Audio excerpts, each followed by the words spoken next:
अल्हम्दुलिल्लाहि नहमदुहु व नुसल्ली अला रसूलिहिल करीम। आज हमारा 11वां लेक्चर है और आज से हम बाकायदा कुरान मजीद की तफसीर को यानी कुरान से पढ़ने का हम आगाज़ कर रहे हैं।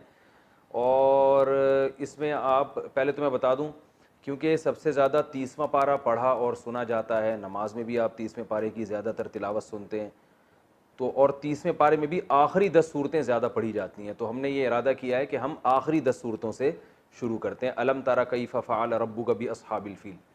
तो इसमें आपने एक काम ये करना है कि इस दर्स में आपने एक तो कॉपी पेन लेके अपना रजिस्टर लेके बैठना है। तो जो मैं यहाँ पर चीज़ें लिखवाऊँगा वो आपने अपनी डायरी में अपने मुबारक हाथों से लिखनी है ताकि आपको याद रहें। दूसरा, आपने कुरान सामने रखना है और ये जहन में रखिए कि जब भी आप कुरान मजीद की तिलावत करें ना, तो ज़िंदगी भर के लिए एक जैसा कुरान ही आपने रखा है। कुरान जो है ना, मुख्तलिफ़ किस्म के छापे होते हैं, बाज़ 15 लाइनों वाले, बाज़ 16 लाइनों वाले। तो ये बात जहन में रखें, हाफिज़ों की आदत होती है कि जिस कुरान से वो याद करते हैं तो फिर पूरे ज़िंदगी वही कुरान उनके हाथ में होता है, यानी 15 लाइनों वाला। क्योंकि उसमें ये होता है कि ये वाली आयत यहाँ से शुरू हो रही है, यहाँ ख़त्म हो रही है, ये पेज यहाँ से शुरू होकर यहाँ ख़त्म हो रहा है। तो पूरी ज़िंदगी के लिए उनके जहन में एक बैठ जाता है कि जो मैं तिलावत कर रहा हूँ ना, ये फ़लाँ लाइन चल रही है कुरान मजीद की। तो जैसे हाफिज़ कुरान मजीद एक जैसा रखते हैं हमेशा के लिए, मैंने 15 लाइनों वाले कुरान से हिफ्ज़ किया है तो मैं हमेशा 15 लाइनों वाले कुरान पे ही तिलावत करता हूँ। और अपने बच्चों को भी मैंने, जो मेरे बच्चे हिफ्ज़ कर रहे हैं, अल्लाह ताला उनको हाफिज़ बनाए, उनको भी मैंने 15 लाइनों वाले कुरान पे लगाया है ताकि मुझे सुनने में भी आसानी हो। कभी मैं उनका कुरान सुनूंगा तो मुझे पता होगा कि हमारी यानी जो सोच है ना वो सेम है, वो किस लाइन पे चल रहे हैं, मुझे पता होगा ये वाली लाइन वहाँ है। तो आप 15 लाइन या 16 लाइन कोई भी एक कुरान मुतय्यन करें, चाहे आपने कुरान हिफ्ज़ ना भी करना हो तो तिलावत ही हमेशा कुरान से किया करें, क्योंकि ना वो लाशोरी तौर पर वो आयतें आपके जहन में बैठ जाएंगी और आपको पता होगा कि ये वाले पेज के इस जगह पर ये आयत चल रही है, ये लाशोर में बैठ जाती है बात। तो अब आप जब तफसीर का आगाज़ कर रहे हैं बाकायदा, तो उसमें भी आपने एक किस्म का कुरान रखना है अपने सामने हमेशा, फिर उसी पे तिलावत भी करें। और वो या तो 15 लाइनों का हो या 16 लाइनों का, ऐसे ही है ना, दो ही आते हैं ना 15 या 16 लाइनों वाले। तो इन दोनों में से कोई एक हमेशा के लिए आप मुतय्यन कर लें। फिर वो बेशक बाज़ छोटे साइज़ में भी होते हैं, बड़े साइज़ में भी होते हैं, लेकिन उनकी तरतीब एक ही जैसी रहती है। तो एक जैसा कुरान आपने अपने सामने रखना है और जो सूरत मैं यहाँ पढ़ाऊँगा वो कुरान में आपके सामने होनी चाहिए और एक रजिस्टर होना चाहिए, पेन होना चाहिए, उसमें आपने ये चीज़ें नोट करनी है जो मैं यहाँ आपको बता रहा हूँ। और बेहतर तरीका ये भी है कि आप एक कुरान लेके चाहे तो एक ऐसा कुरान ख़रीद लें जिसमें हाशिया पे जगह बहुत ज़्यादा हो, तो वहीं पे नोट आप लिख सकते हैं, तो जो जिसमें आपको सहूलत हो। अल्हम्दुलिल्लाहि नहमदुहु व नुसल्ली अला रसूलिहिल करीम।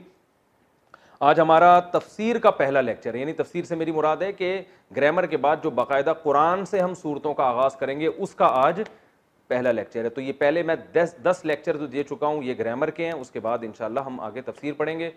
तो आज ही आपको अंदाज़ा हो जाएगा कि मेरा तफसीर पढ़ाने का अंदाज़ क्या होगा। पहले जो ग्रामर का हिस्सा है वो होगा, उसके बाद में इंशाल्लाह उस सूरत का तर्जुमा और तफसीर बयान करूँगा। पहली सूरत जो आज हम पढ़ेंगे वो है अलम तारा कैफ़ फ़अल रब्बुक बि अस्हाबिल फ़ील। पहले हम इसको हल करते हैं कि इसका लफ्ज़ी तर्जुमा क्या बनता है। पहला लफ्ज़ है अलम तारा। अलम तारा में अलम क्या है? आ जो है ना अरबी में आ, ये सवाल के लिए आता है, क्वेश्चन मार्क है। ये क्वेश्चन मार्क तो नहीं कह सकते कि ये सवालिया एक जुमला है, ठीक है ना। जैसे उर्दू में कहते हैं क्या, अलम, अलम का आ का माना क्या है? क्या, ठीक है। अंता जैदुन, क्या तुम जैद हो? अगर आप कहेंगे अंता जैदुन तो मतलब क्या है? तुम जैद हो। अंता जैदुन का मतलब क्या तुम जैद हो। कितनी मुख्तसर जबान है ना, आ लगा दिया। आ का माना क्या है? लम का माना क्या है? कल मैंने आखिरी जो लेक्चर था ना हमारा ग्रामर का, उसमें बताया था नम किसके लिए आता है? लम नफी, नफी के लिए। ये तरा क्या है, इसको समझें। मैंने कहा था ना उर्दू के अल्फाज ही इस्तेमाल हो रहे हैं, यानी उर्दू में होते हैं, तो तरा भी उर्दू में है। असल में ये था तर अयू।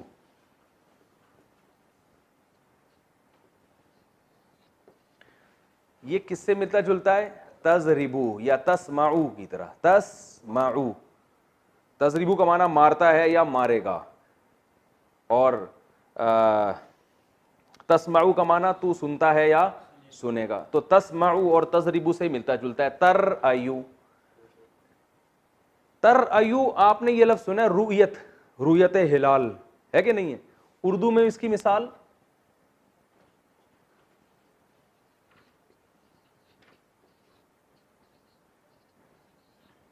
रुयत हिलाल, ठीक है। उर्दू में इसकी मिसाल क्या है? रुयत हिलाल। रुयत का माना देखना, खुली आंखों रुयत हुई है, ठीक है ना। तो तर अयु तुम देखते हो या देखोगे, ठीक है। अब हुआ ये है, मैंने आपको एक बात बताई थी कि अलिफ, वाव और या और दो हर्फ एक जैसे जब किसी में आएंगे तो सीगे की शक्ल को गड़बड़ कर देंगे ये। तो तर आयु, इसको जब शुरू में लम लगता है ना, देखें तजरिबू मारता है या मारेगा, तो जब इसमें हम नफी में लेके जाएंगे, लम लगाते हैं ना शुरू में, तो ये बन जाता है लम तजरिब, यानी बा के पेश की बजाय यहां जज़म आ जाता है। ये ग्रामर का उसूल है। लम जब लगेगा तो आखिर में क्या आ जाएगा? जज़म आ जाएगा, ठीक है। तो तर अयु में क्या किया हमने? इसको तरयु बना दिया। तर अयु पढ़ना मुश्किल हो रहा था, क्या बना दिया? तरयु।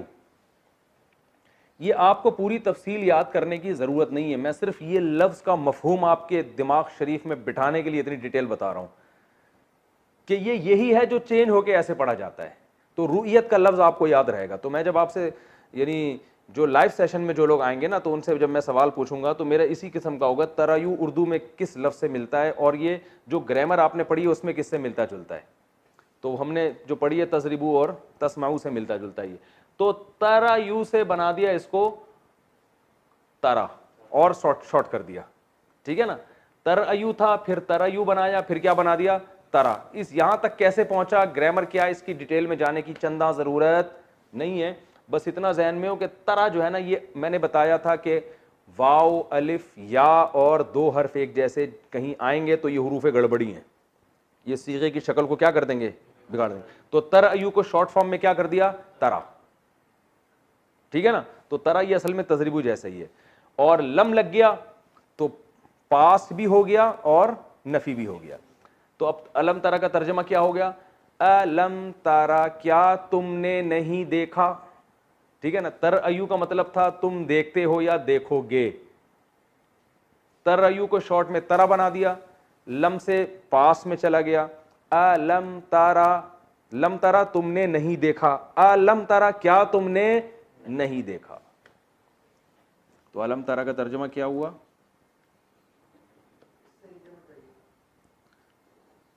क्या तुमने या आपने,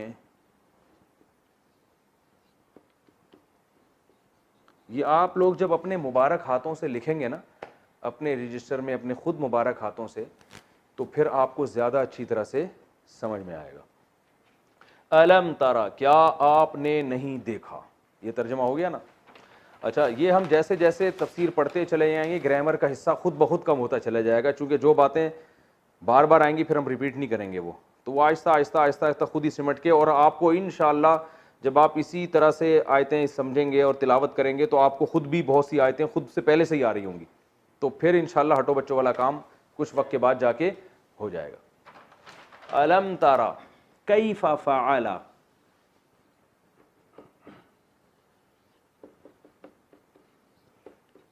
बहुत मजेदार जुमला है, ये बहुत आसान है। कैफा कैसे, अरबी में पूछते हैं कैफा हालुक, क्या हाल है भाई। उर्दू में लफ्ज़ है कैफियत, बताएं। कैफियत है ना, यानी कैसा हो, क्या बुखार की कैफियत तो बताएं आप। यार मेरी तो बड़ी अजीब कैफियत थी ये मंजर देखकर। कैफियत का मतलब हालत, यानी कैसा था मैं, ये बड़ी अजीब थी, अजीब चीज थी। तो कैफा का माना कैसा, कैफा हालुका से आपको रहेगा। कई उर्दू में इसकी मिसाल है, यानी ये अरबी का लफ्ज़ उर्दू में बहुत इस्तेमाल होता है ना, कैफा हालुक, क्या हाल है भाईजान, ठीक ठाक हो। कैफा का माना कैसा। फ़अला फ़ेल से निकला है, उर्दू में इस्तेमाल होता है, फ़ेल काम को कहते हैं। फ़अला किससे मिलता जुलता है? ज़रबा। फ़अला जैसे, ज़रबा का माना उसने मारा, फ़अला का माना उसने किया। रब्बू का, रब का माना, रब का माना तू, रब्बू का तेरा रब, जैसे मैंने बताया ना गुलामू जैदिन, जैद का गुलाम, तो रब्बू का तेरा रब। कितना आसान है और रह किया गया भाई, बिल्कुल सेम उर्दू। कैफा फ़अला रब्बू का, कैसा किया तेरे रब ने, बी अस्हाबिल फील,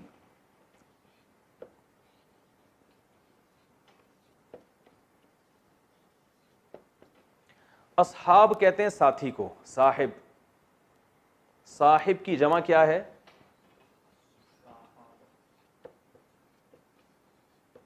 अस्हाब, ठीक है ना। कौल की जमा अकवाल आती है ना, अकवाल हैं, बुजुर्गों के अकवाल भी होते हैं, तो कौल की जमा अकवाल, तो अकवाल अफ़आल का जो लफ्ज़ है ना ये प्लूरल के माना में आता है।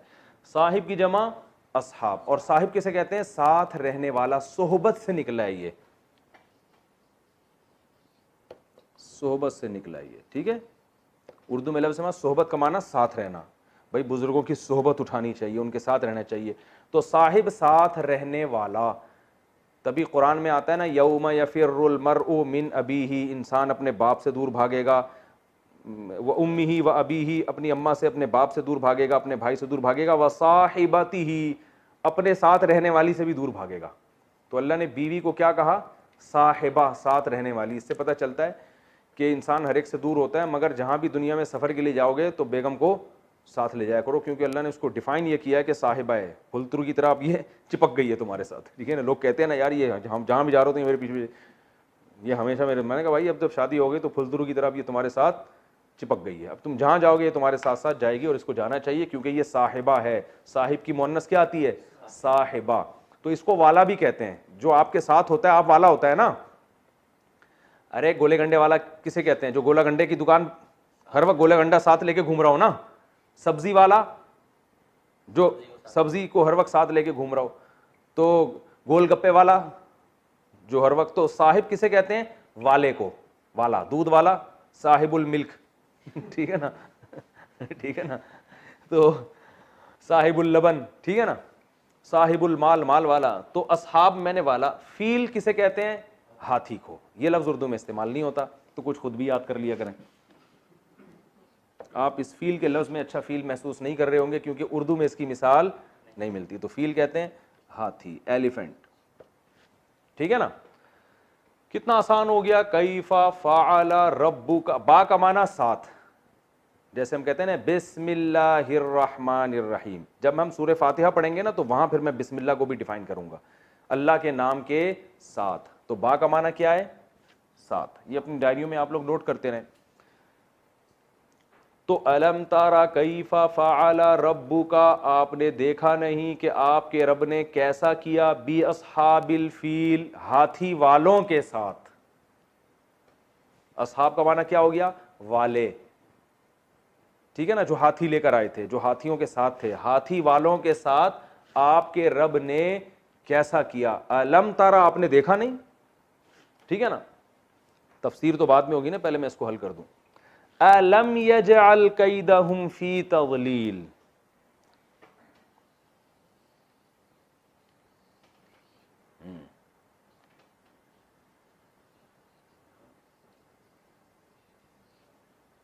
अलम यजअल, आ का माना वही है, लम का माना नहीं। यजअल यस्माउ की तरह। जाला का माना होता है बनाना, जाला का माना क्या होता है, बनाना। तो यजअल बनाता है, लम यजअल नहीं बनाया। अलम यजअल क्या नहीं बनाया उसने, कैदहुम, कैद कहते हैं तदबीर को। कैद किसे कहते हैं, जो चालाकियां और तदबीर होती है ना, मकायिदुश शैतान, उर्दू में ये लफ्ज़ इस्तेमाल होता है मगर बहुत गाढ़ी उर्दू में इस्तेमाल होता है, शैतान की बुरी तदबीरें। तो कैद किसे कहते हैं, बुरी तदबीर, तदबीर जो बुरी हो। तज़लील, फी का माना में होता है ना, 100% कहते हैं ना। फी किसे कहते हैं अरबी में को, इन। 100%, सद फारसी का लफ्ज़ है, 100 को कहते हैं।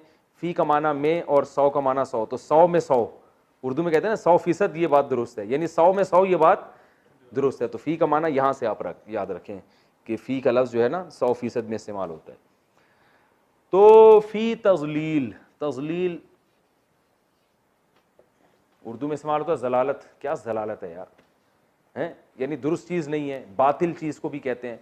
तो तजलील बाबे तफईल, तस्बीह, क्या ख्याल है, कौन सा बाब है, बाबे तफईल। क्या मतलब, किसी चीज को जलालत कर देना, जलालत का मतलब खराब कर देना, बातिल कर देना, ये जलालत से निकला है।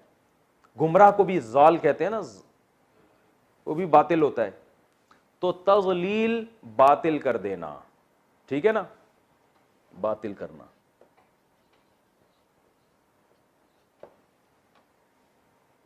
ठीक है, उर्दू में इसकी मिसाल जलालत। खुर्दबीन भी लेके बैठा करें आप लोग अपने साथ, ठीक है ना। बाज़ दफ़ा छोटे अल्फाज लिखता हूं तो एक बड़े नंबर का चश्मा लगाया, वो देखा, ठीक है। हमारा स्टाइल यही है भाई, समझ में आ रहा है, ठीक है, नहीं आ रहा तो निकलो पतली गली से। अलम यजअल कैदहुम, हुम आपने ज़मीर पढ़ी है, प्रोनाउन, कैदहुम उनकी, भाई गुलाम जैद, गुलाम ज़ैदिन जैद का गुलाम, तो कैदहुम उनकी तदबीर। अल्लाह फरमाते हैं अलम यजअल, क्या नहीं बनाया उस अल्लाह ने, अल्लाह की बात हो रही है ना, कैदहुम उनकी बुरी तदबीर को, फी तजलील बातिल करने में, यानी क्या अल्लाह ने उनकी तदबीर को बातिल नहीं कर दिया। ये इसका बामुहारा तर्जुमा होगा। क्या आपने नहीं देखा कि तेरे रब ने हाथी वालों के साथ क्या किया, क्या उस रब ने उन लोगों की तदबीर को बातिल नहीं कर दिया, यानी उनकी तदबीर को जलालत में नहीं डाल दिया, ठीक है ना, उनकी तदबीर को बातिल होने में नहीं डाल दिया। तो एक होता है लफ्जी तर्जुमा, एक होता है हासिल यानी बामुहावरा सलेस तर्जुमा। वो क्या है कि क्या अल्लाह ने उनकी तदबीर को खराब नहीं कर दिया। व अरसला अलैहिम तैरन अबाबील, जबरदस्त।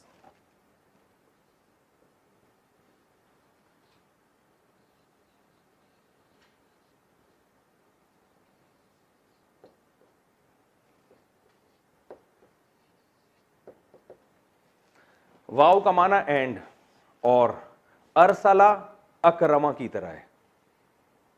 अरसला अकरमा आपने पढ़ा है, अकरमा जरबा फिर अकरमा बाबे इकराम से आता है, अकरमा इकराम किया उसने। अरसला का माना भेजा, उर्दू में इस्तेमाल होता है इरसाल। वैसे तो पार्सल भी कहते हैं ना, वो इंग्लिश से निकले, लेकिन वो भी मिलता जुलता है। पार्सल, पार्सल कर यार, इधर भेज, इरसाल, ठीक है ना। रिसाला आया है मेरे पास, कहते हैं ना, रिसाला वो चीज होती है जो किसी ने भेजी। रसूल, रसूल को रसूल क्यों कहते हैं, अल्लाह ने उनको भेजा है, अल्लाह का पैगंबर बन के आए हैं, तो कासिद बन के आए। तो अरसला का माना क्या हुआ, भेजना, रिसालत से निकला है। अरसला भेजा उस अल्लाह ने, अरसला भेजा उस अल्लाह ने, अलैहिम, अला का माना होता है पर, अला का माना क्या होता है, ये पर का माना वो परिंदों के पर नहीं, किसी चीज के ऊपर। जब अलैहिम, हिम जमीर हुआ, हुमा हुम, ऐसे आता ना, हुम और हिम एक ही चीज है, उन सब मर्दों के लिए। तो उन सब लोगों पर, तैरन परिंदे को कहते हैं, उर्दू में इस्तेमाल होता है तैयारा। एक तैयारा गिर के तबाह हो गया, कहते हैं कि नहीं कहते, तो तैयारे को तैयारा क्यों कहते हैं, उड़ रहा होता है। तायर अरबी में परिंदे को कहते हैं। तो उर्दू में इसकी मिसाल क्या है, तैयारा, जहाज। तैरन परिंदा, व अरसला अलैहिम तैरन, अल्लाह ने उन पर परिंदा, परिंदे भेजे, यहां मुराद जमा है, परिंदे भेजे, अबाबील, झुंड के झुंड। अबाबील किसी खास परिंदे का नाम नहीं है। अबाबील जो है ना, ये एक मुश्किल लफ्ज़ है जो उर्दू में इस्तेमाल नहीं होता। अबाबील असल में जमा है इब्बाला की, इब्बाला, इब्बाला कहते हैं लकड़ियों की एक गठरी को, लकड़ियों की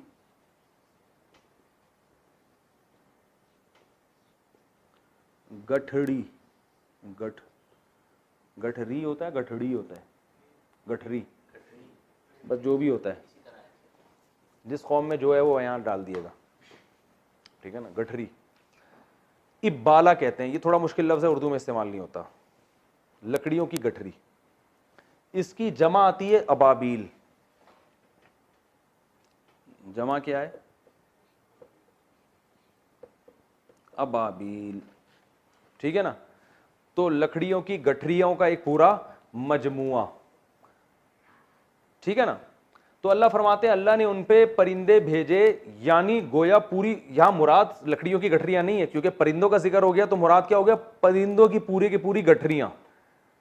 अब ये कुरान की बलागत है कि परिंदों को गठरियों से ताबीर इसलिए किया कि जैसे गठरियां लकड़ियों की जो गठरियों को बांध के इकट्ठा करते हैं ना, तो एक दूसरे में घुसी भी होती हैं, तो इतने ज्यादा परिंदे थे गोया एक दूसरे में घुसे हुए, तो उनकी एक गठरी नहीं बल्कि अबाबील गठरियां, यानी परिंदों के गौल, एक गौल तो एक गठरी हो गया ना, और बहुत सारे गौल गठरियां, तो इसलिए इसका तर्जमा क्या किया जाता है, अल्लाह ने उन पर परिंदे भेजे गौल के गौल। दागा दे, मजा आया तर्जमा में।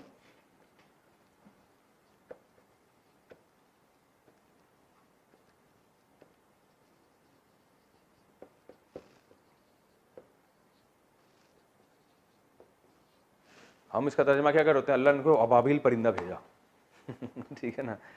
तो अल्लाह ने उन पर परिंदे भेजे गौल के गौल, पूरे गौल के गौल परिंदों के आ रहे थे, जो सब्ज, और रिवायत में मिलता है सब्ज और नीले रंग के कुछ छोटे छोटे इतने पिद्दे पिद्दे से परिंदे थे वो।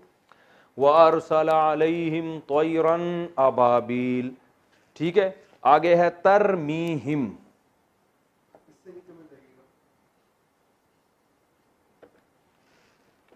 तरमी, पहले हम तरमी को करते हैं, हिम को बाद में। हिम का मतलब तो वो सब आसान है, तरमी क्या है, तरमीयू, तरमीयू किससे मिलता है, तजरिबू, बेहतरीन।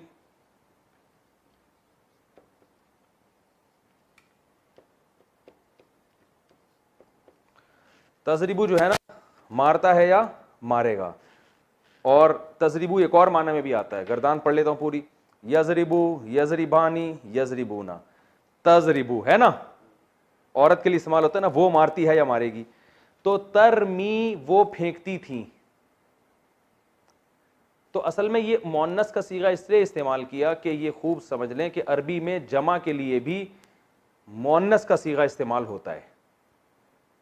गोया वो पूरी एक जमात थी परिंदों की, जिसको अल्लाह ने वाहिदा मुअन्नसा से ताबीर किया है कि वो फेंक रही थी जमात, यानी ये परिंदों की एक जमात, तरमी, वो जमात फेंक रही थी, ठीक है। अब आप कह सकते हैं कि मुजारे तो हाल और फ्यूचर के माना में इस्तेमाल होता है ना, ये तो पास्ट की बात हो रही है, तो असल में पीछे सारी बात पास्ट की हो रही है, तो उसमें जब मुजारे का आएगा तो उससे मुराद पास्ट ही होगा।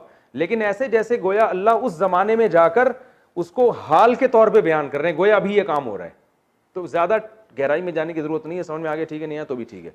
तरमी का मतलब वो फेंक रहे थे, क्योंकि पीछे सारी बात पास्ट की हो रही है, तो गोया वो मंजर आप अपनी आंखों से देख रहे हैं कि वो फेंक रहे हैं गोया, हालांकि माजी में काम हुए, लेकिन अल्लाह ताला उसको हाल के करीब लेकर आ रहे हैं, ये बलागत की बात है।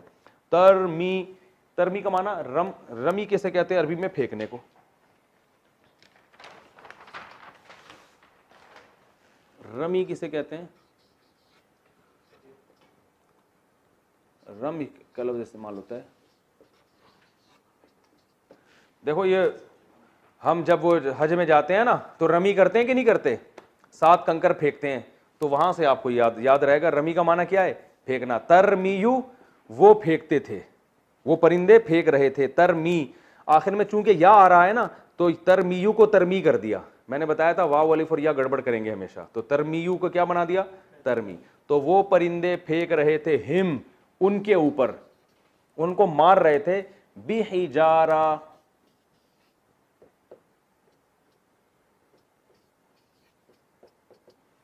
पत्थर के साथ। हिजारा अरबी में कहते हैं पत्थर को, हजर भी कहते हैं ना, हजर किसे कहते हैं, ये लफ्ज़ उर्दू में तो इस्तेमाल नहीं होता, हजर, हजर अस्वद जिंदाबाद, उर्दू में इस्तेमाल हो रहा है भाई, हजर अस्वद काला पत्थर, तो हजर किसे कहते हैं, पत्थर को, हिजारा भी पत्थर को। तो हिजारा जैसे हजर अस्वद, उर्दू में इसकी मिसाल। ये सब मिसालें आपने अपनी डायरी में लिखनी है ताकि आपको हिंट्स रहे ना, याद रहे। हिजारा पत्थर, बी का माना 7, सिज्जील, मिन का माना से, मिन सिज्जील, मिन का माना, ये लफ्ज बहुत ज्यादा इस्तेमाल होगा, मिन का माना क्या है, से। सिज्जील ये लफ्ज उर्दू में इस्तेमाल नहीं होता, इसका तर्जमा मैं आपको बताता हूँ। सिज्जील कहते हैं मिट्टी का बना हुआ, जो सख्त मिट्टी का बना हुआ पत्थर होता है ना, जो आग में जला के जिसको पत्थर जैसा बना दिया हो, उसको कहते हैं। ठीक है ना, मिट्टी गूंदी हुई सख्त पत्थर की तरह आग में पकी हुई।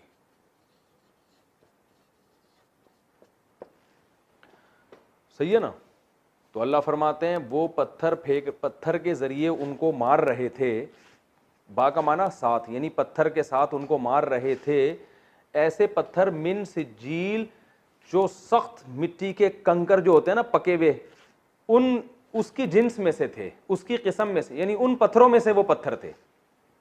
तो अल्लाह ने उनके हाथ में परिंदों की चोंचों में छोटे छोटे ना, मुफस्सिरीन ने लिखा है कि मसूर की दाल के बराबर या चने की दाल के बराबर पकी हुई मिट्टी के सख्त जैसे पत्थर होते हैं ना, वो छोटे छोटे कंकरियां उस पर फेंकते थे वो उनके ऊपर।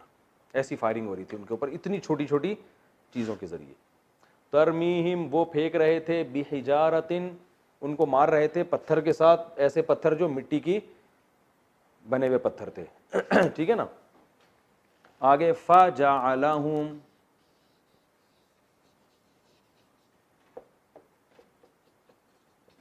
फा का माना फिर, फा आता है उस फिर के लिए जो फौरन हो। ठीक है ना, जैसे मैं कहता हूं मेरे पास जैद आया, फा अमरुन, फिर अमर आया, तो फिर का मतलब फौरन बाद, उसी के फौरन बाद, ये नहीं कि 1 साल के बाद। और अगर ताखीर हो तो फिर सुम्मा का लफ्ज इस्तेमाल होता है।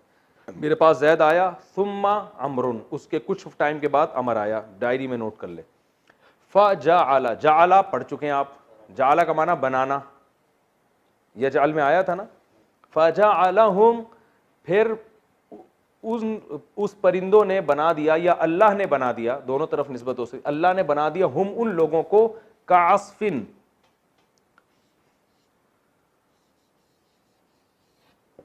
काफ का माना होता है तरह। जैसे हम कहते हैं जैदुन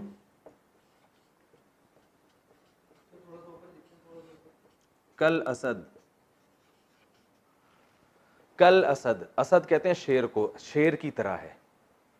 ठीक है ना। का माना क्या है ये याद कर लें आप, जब का लगेगा तरह, यानी सेम उस जैसा, तशबीह के लिए इस्तेमाल होता है। ही इज लाइक दिस, कहते हैं ना लाइक, इंग्लिश में क्या है लाइक, जो यानी सेम उसकी तरह है। तो का अस्फिन, अस्फ कहते हैं भूसे को, गाय का जो चारा होता है ना, अस्फ उसको कहते हैं चारा, भूसा। ये लफ्ज उर्दू में इस्तेमाल नहीं होता। और एक आखिर में लफ्ज रह गया माकूल, बहुत आसान, मजा ना है पैसे वापस। फजअलहुम काअस्फिन माकूल, सॉरी, माकूल, माकूल क्या है, अकल से। अकल किसे कहते हैं, खाना, अकलो शुर्ब कहते हैं ना। तो अकाला माजी है जरबा की तरह, या अकुलू यनसुरू की तरह, वो खाता है या खाएगा। आकिलुन कातिलुन की तरह, खाने वाला। और माकूलुन मकतूलुन की तरह, जिसको खाया जाए। ये हो गया ना माकूल। इसके बाद भी अगर तफसीर किसी के समझ में नहीं आ रही ना, तो पुलिस भी उसको समझा नहीं सकती। इससे ज्यादा मेरा ख्याल है कि आसान तरीका हो नहीं सकता। माकूल, जिसको खाया जाए, ये इसमें मफऊल है। ठीक है ना, जिसे खाया जाए। तो अब अस्फे माकूल क्या हो गया, अस्फिन माकूलिन, वो भूसा जिसे खाया गया हो। एक तो भूसा वैसे ही भूसा होता है, ऊपर से वो जानवर ने खा के उसका जो हाल किया होता है, ठीक है ना, वो क्या बन चुका होता है। तो अल्लाह फरमाते हैं फजअलहुम, कुरान में देखें, अल्लाह कहते हैं बना दिया अल्लाह ने उनको, काअस्फिन, एक भूसे की तरह, ऐसा भूसा माकूल जो खाया हुआ होता है। तो इसका बामुहर्रफ तर्जुमा होता है अल्लाह ने बना दिया उनको खाए हुए भूसे की तरह। ठीक है, तो अब मैं, समझ में आ गया ना ये। अब मैं इसका लफ्जी तर्जुमा करता हूं। अलम तारा कैफा फ़अल रब्बुका बि अस्हाबिल फील, क्या आपने देखा नहीं कि तेरे रब ने हाथी वालों के साथ कैसा सलूक किया। अलम यजअल कैदहुम फी तज़लील, क्या उस अल्लाह ने उनकी तदबीर को बातिल नहीं बना दिया, बातिल नहीं कर दिया। अलम यजअल कैदहुम फी तज़लील व अरसला अलैहिम तैरन अबाबिल, और उस अल्लाह ने भेजे उन लोगों के ऊपर परिंदे गौल के गौल, झुंड के झुंड, जमातों की जमातें। तरमीहिम, वो परिंदे फेंक रहे थे उन लोगों के ऊपर, बिहिजारतिन, ऐसे पत्थरों के साथ, यानी तरमी का माना फायरिंग कर रहे थे, फेंक रहे थे ऐसे पत्थरों के साथ, बिहिजारतिन, ऐसे पत्थरों के साथ, मिन सिज्जील, जो सिज्जील के पत्थर थे, यानी सख्त मिट्टी के जैसे पत्थर होते हैं ना, वो वाले पत्थर थे। फजअलहुम, पस, फा का माना होता है पस, पस बना दिया अल्लाह ने उनको, कास्फिन, एक भूसे की तरह, माकूल, खाया हुआ भूसा, ऐसे बना दिया जैसे खाया हुआ भूस होता है। ये इस आयत का लफ्जी तर्जमा है। ठीक है भाई, कितना टाइम रह गया? 9 मिनट। हम इसकी तफसीर भी कंप्लीट कर देते हैं, बहुत आसान है। हुआ ये था कि रसूलुल्लाह सल्लल्लाहु अलैहि वसल्लम की विलादत से 50 दिन पहले ये हुआ कि यमन में जो हबशा का बादशाह था ना, हबशा के बादशाह का गवर्नर था यमन में, उसका नाम था अबरेहा। वो था ईसाई, सारे ईसाई थे उस वक्त, इन इलाकों के जितने लोग थे। उसने एक कनीसा बनाया, चर्च बनाया। अब जाहिर है चर्च में वो रश उस दौर में भी नहीं होता था जो बैतुल्ला में होता है। उस दौर में भी बैतुल्ला में लोग ज़्यादा जाते थे, क्योंकि हज बैतुल्ला में उस दौर में भी इब्राहिम अलैहिस्सलाम के दौर से चला आ रहा था। तो उसने कहा यार ये क्या मसला है, अरब जिनको कुछ आता वाता नहीं है और उनकी ज़मीन रेगिस्तान पर मुश्तमिल है, ना खाने को ना पीने को, लेकिन उनके पास एक घर है जहाँ सारी दुनिया हज के लिए जाती है, और हमारी जो कनीसा में और चर्च में कोई भी नहीं आता। तो उसने क्या किया, वहाँ पे हज शुरू कर दिया, ऐलान कर दिया यहाँ हज होगा, पब्लिक यहाँ आएगी। अरबों को गुस्सा आया तो किसी अरब ने यमन में ना, वहाँ जाके, बाज़ रिवायात में मिलता है वहाँ क़ज़ाए हाजत कर दी उसके जाके चर्च में, बाज़ में आता है कि आग लगा दी, कुछ भी, यानी जो भी होता है। उसको गुस्सा आया, उसने कहा ऐसी की तैसी मैं बहुत बड़ा लश्कर लेकर मक्का पे हमला करूँगा और बैतुल्ला को गिरा दूंगा, खाना काबा को गिराऊंगा, ताकि हज जो है ना अब यहाँ हुआ करे, पब्लिक वहाँ ना जाया करे। इतना बड़ा लश्कर लेकर वो आया, तो जाहिर है अरबों में इतने बड़े लश्कर से लड़ने की ताकत नहीं थी। तो अबरेहा ने, क्योंकि उस वक्त नबी सल्लल्लाहु अलैहि वसल्लम के दादा हज़रत अब्दुल मुत्तलिब वो बैतुल्ला के मुतवल्ली थे, रखवाले थे, बैतुल्ला की हिफाजत में मामून थे, और उनको इसी वजह से फजीलत हासिल थी। तो अबरेहा ने उनसे डायरेक्ट रब्ता किया और उनसे कहा कि हमारा मकसद आपसे फड्डेबाजी, आपसे लड़ाई नहीं है, हम सिर्फ बैतुल्ला को गिराने आए हैं और गिलाकर पतली गली से निकल जाएंगे। पतली गली तो नहीं कहा, वो मैं कह रहा हूँ, तो निकल जाएंगे। अब्दुल मुत्तलिब ने देखा कि इतना बड़ा लश्कर है, हम में इससे लड़ने की ताकत नहीं है। तो अब्दुल मुत्तलिब ने ये इरादा किया कि भाई हम नहीं लड़ सकते इनसे, और ये भी कहा कि अल्लाह का घर है, अल्लाह इसकी हिफाजत करेगा। और वो अब्दुल मुत्तलिब के ऊँट भी ले गया था, लड़ाई के दौरान आया ना, पहले हमला किया तो ऊँट ले गया।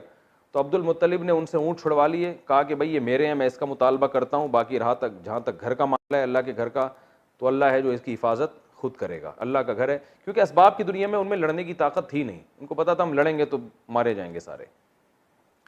अबरेहा के पास थे बहुत बड़े बड़े हाथी, और अरब हाथियों की जंग से वैसे भी मानूस नहीं थे, वो तो घोड़े की लड़ाइयों के आदी थे, हाथी तो वो देखे नहीं थे उन लोगों ने कभी। आज भी अरब के रेगिस्तानों में हाथी की तो खुराक इतनी होती है, उसको तो बहुत ज़्यादा घास चाहिए और बहुत खुराक चाहिए उसको, बहुत ज़्यादा। तो जब वो ताइफ के रास्ते से आ रहा था तो उन्होंने वादी मुहस्सिर में पड़ाव डाला, और अब्दुल मुत्तलिब अपने जो है ना लोगों को लेकर पहाड़ों के किनारों पे चले गए कि देखें अल्लाह अपने घर की कैसे हिफाजत करता है। तो जब वो वादी मुहस्सिर पे उन्होंने पड़ाव डाला तो क्या हुआ कि अल्लाह ताला ने ये परिंदे भेजे, जिसका अल्लाह कुरान में तज़किरा कर रहे हैं, अलम तारा कैफ़ फ़अल रब्बुका बि अस्हाबिल फ़ील। ए नबी, इससे खिताब नबी को भी हो सकता है, जो भी कुरान की तिलावत कर रहा है हर एक को खिताब हो सकता है कि क्या तूने देखा नहीं, तारा का माना क्या तुमने देखा नहीं कि रब ने अस्हाब फ़ील वालों के साथ क्या किया। देखा का लफ्ज़ इससे इस्तेमाल किया कि ये इतना मुतवातिर वाक़या था कि गोया जिसने नहीं भी देखा उसने अपनी आंखों से देखा है, क्योंकि बहुत बड़ा वाक़या हुआ था। तो उस वक्त बहुत ज़्यादा शोहरत हो गई थी इस वाक़े की, जब क्योंकि अल्लाह ने जो परिंदे भेजे ना छोटे छोटे, उन्होंने जब कंकर मारे तो वो कंकर उनके पूरी सर से घुस के नीचे तक आर पार हो जाते थे और उनको ऐसा जिस्म गलने लगता था, सड़ जाता था पूरा, जैसे खाया हुआ भूस। अल्लाह ने मिसाल दी है ना मुर्दा लाशें, तो उनमें बहुत सारे तो मर गए, बहुत सारे भाग गए। तो अल्लाह ने भागने में भी उनको इसलिए भागने दिया कि कुछ जाके अपनी कौम को बताएं कि हमारे साथ हशर क्या हुआ है। तो जो भागे वो भी बिलाखिर कुछ वक्त के बाद बीमारी में, वबा में मुब्तला होकर, यानी उसी से एक ऐसे जरासीम उनके बॉडी में फैल गया, वो भी मर गए। और मदीना में बहुत से लोग थे जो मक्का में, जो उसके लश्कर के बचे हुए लोग थे, वो नाबीना हो गए थे। और अहादीस में ये बात साबित है, सहाबा बयान करते हैं, जिन सहाबा ने उनको देखा कि वो कहते हैं हमने उनको मक्का की गलियों में भीख मांगते हुए देखा। कुछ नाबीना हो गए, अंधे हो गए, बाज के गोश्त गल गए। तो बहुत बड़ी तादाद तो हाथियों समेत मर गई, कुछ तादाद भाग गई, कुछ मक्का में ही रह गई, वो भागने के काबिल भी नहीं बची। तो उनको अरबों ने भी देखा। तो ये वाक़या बहुत तवातुर के साथ अरब में मशहूर था। और उसी के 50 दिन के बाद आप सल्लल्लाहु अलैहि वसल्लम की विलादत, ये वाक़या मुहर्रम में हुआ और आपकी विलादत रबीउल अव्वल में हुई है। तो ये अल्लाह ने आप सल्लल्लाहु अलैहि वसल्लम के दुनिया में आने से पहले एक मोजज़े को ज़ाहिर किया। तो याद रखें, इसका ये मतलब नहीं है कि जो भी बैतुल्लाह पे कोई गिराने की कोशिश करेगा तो अल्लाह ऊपर से अबाबील भेजेंगे, ये एक वाक़या हो गया। तो वरना दुनिया ये असबाब की दुनिया है, कभी अल्लाह मोजज़ा दिखाते हैं, कभी नहीं दिखाते। उसके बाद बैतुल्लाह पर हमले हुए हैं, जो बैतुल्लाह बाकायदा ढाया है। बाज़ जो है वो बनु उमय्या की खिलाफत के दौर में जब हज़रत अब्दुल्ला बिन ज़ुबैर की खिलाफत कायम हुई, तो अब्दुल्ला बिन ज़ुबैर की जो खिलाफत है उसको ख़त्म करने के लिए जो बनु उमय्या के लोगों ने हमला किया, उसमें बैतुल्ला भी की दीवारें भी गिरी थीं। तो ये इसलिए कह रहा हूँ कि एथियस और जो मज़हब मुखालिफ लोग हैं वो ये कह सकते हैं कि बैतुल्ला को अल्लाह ना करे कोई कोई गिराना चाहे तो कोई ऊपर से फरिश्ते नहीं आते। तो अल्लाह ने कभी नहीं वादा किया कि जब भी कुछ ऐसा करोगे तो फरिश्ते आएंगे। हदीस में आता है क़ुर्ब क़यामत में बैतुल्ला को ढा दिया जाएगा, हज बंद हो जाएगा। तो लेकिन कभी अल्लाह अपनी कुदरत दिखा देता है। तो इसलिए बैतुल्ला की हिफाजत हमारी जिम्मेदारी है। ऐसा नहीं है कि हम भी अब्दुल मुत्तलिब की तरह कि भाई अल्लाह बचाएगा, तो वो तो ठीक है अल्लाह ने बचा लिया, लेकिन अल्लाह ने हमें मुकल्लफ बनाया कि बैतुल्ला की तरफ किसी को टेढ़ी आंख उठाने मत दो। और अगर कोई हमले की कोशिश करता है तो हमने अबाबील का इंतजार नहीं करना, हमने जाके बचाने की कोशिश करनी है, क्योंकि ये दुनिया दारुल असबाब है। यहाँ जो जो असबाब में जो कुछ होता है वो होगा यहाँ पे। तो कभी अल्लाह अपना कुदरत जाहिर कर देते हैं, तो जैसे यहाँ अल्लाह ने जाहिर की ताकि इस बैतुल्ला की अजमत और ज़्यादा दिलों में बैठ जाए। और अल्लाह ये चाहते थे कि मोहम्मद सल्लल्लाहु अलैहि वसल्लम का ज़ुहूर होने वाला है, तो इस जगह का मुक़द्दस होना पूरी दुनिया मान ले, और फिर इस जगह जो पैगम्बर पैदा होंगे उनको भी लोग मान लें। तो ये नबी के दुनिया में आने से पहले नबूवत की तैयारियां हो रही थी। तो जल्दी से मैं बस बात को कंप्लीट करता हूं। और जमजम का चश्मा दोबारा दरियाफ्त हो गया, वो भी ये नबी के आने से पहले हुआ है, वो भी नबी की आमद की तैयारियां। तो अल्लाह ने क्या फरमाया, बस ये मैं तर्जमा करके कंप्लीट कर रहा हूँ इसको। अलम तारा कैफ़ फ़अल रब्बुका बि अस्हाबिल फ़ील, क्या आपने देखा नहीं तेरे रब ने हाथियों वालों के साथ क्या किया। अलम यजअल कैदहुम फ़ी तज़लील, अल्लाह ने कैसे उनकी तदबीर को बातिल कर दिया। और वह अरसला अलैहिम तैरन अबाबील, उन पर छोटे छोटे परिंदे भेजे, परिंदों के झुंड भेजे। और तरमीहिम बिहिजारत मिन सिज्जील, जो पत्थरों से उनको मारते थे, फजअलहुम कअस्फिम माकूल, खाए हुए भुस की तरह बना दिया। इससे हमें असबाक क्या मिलते हैं, एक बैतुल्लाह की अजमत। ये असबाक भी आप डायरी में नोट करके लिखें। बैतुल्लाह की अजमत, अल्लाह की नज़र में बैतुल्लाह कोई मामूली चीज़ नहीं है। दूसरी बात, नबी सल्लल्लाहु अलैहि वसल्लम की आमद और आपकी नबूवत की भी ये दलील है, ये वाक़या कि ये वाक़या जो है नबी सल्लल्लाहु अलैहि वसल्लम के आने से पहले आपकी अजमत को जाहिर करने के लिए किया गया। दूसरा सबक ये मिलता है। तीसरा सबक, अल्लाह कुछ करने में असबाब का मोहताज नहीं। आज ये वायरस, कोरोना वायरस फैला हुआ है ना दुनिया में, पूरी ताकतें जनाब, बड़ी बड़ी ताकतें हथियार डाल चुकी हैं। एक छोटे सी अल्लाह ने, अबाबिल तो फिर भी इतना बड़ा परिंदा था ना, ये तो बैक्टीरिया जो आम वायरस होता है उससे भी 200 गुना से भी ज़्यादा छोटा है। तो ये इतने से वायरस ने पूरी दुनिया को हिला दिया। तो आप सब कुछ असबाब और वसाइल पे तवक्कुल करके नहीं बैठ सकते, आपको असबाब भी इख्तियार करने हैं। नज़र किस पे रखनी है, अल्लाह पे। वो चाहेगा तो हिफाजत होगी, नहीं चाहेगा तो कुछ भी नहीं हो सकता। आपकी साइंस टेक्नोलॉजी सारी धरी की धरी रह जाएगी। तो अल्लाह जब चाहता है अपने बंदों की हिफाजत करता है, परिंदों के ज़रिए भी। देखें, अल्लाह तोपे भी भेज सकता था आसमान से, लेकिन अल्लाह ने परिंदे भेजे ये बताने के लिए भाई तुम हमारे परिंदों का भी मुकाबला नहीं कर सकते। तो हमारे फ़रिश्तों का कहाँ से मुकाबला करोगे। तो ये इस सूरत में हमें असबाब मिलते हैं और हमें इसमें सबक मिलता है कि हम अल्लाह की नाफरमानी से बचें। और फिर हमें रिज़्क़ की तंगी का खौफ हो तो अल्लाह पे नज़र रखें कि भाई अल्लाह कुछ करने में असबाब का मोहताज नहीं है। इज़्ज़त भी वो बग़ैर सबब के दे सकता है, पैसा भी दे सकता है। तो सबसे पहले अल्लाह को राज़ी करना है, बाकी सारे काम बाद के हैं। अल्लाह ताला समझने की, अमल करने की तौफ़ीक़ अता फ़रमाए। कल जो हम दर्स पढ़ेंगे इंशाअल्लाह ली इलाफ़ी कुरैशिन का पढ़ेंगे।